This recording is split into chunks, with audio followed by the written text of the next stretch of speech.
Hello guys, तो recently माझ्या मंदिरात आम्ही पाया पडायला आलेलो आणि नारळ फोडायला. हे आमचं भैरवाचं मंदिर आहे, म्हणजे शंकराचाच रूप अवतार आहे. आणि इथे माझे पप्पा नारळ सोलत होते. इथे एक आंब्याचं झाड आहे खूप मोठं. आणि इथे मला माहिती आहे काय दिसलं, ते मला एक छोटंसं घरटं दिसलं आणि त्यात छोटीशी चिमणी होती. ओ शेट, उडून गेली. पण तुम्ही छोटंसं घरटं दाखवते मी इथे. हे छोटंसं घरटं दिसतं तुम्हाला, किती क्यूट आहे.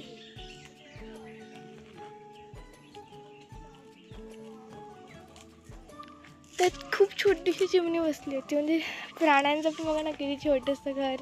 चिमणी पण खूप छोटीशी होती. म्हणजे मगाशी दिसत होती मी रेकॉर्डिंग करायच्या आजोबर, आणि माझा भाऊ बोलला की उडून गेली. बघा, सो खूप क्यूट आहे. गावची मजाच वेगळी असते. सो बघा, इकडे नुसतं ग्रीनरी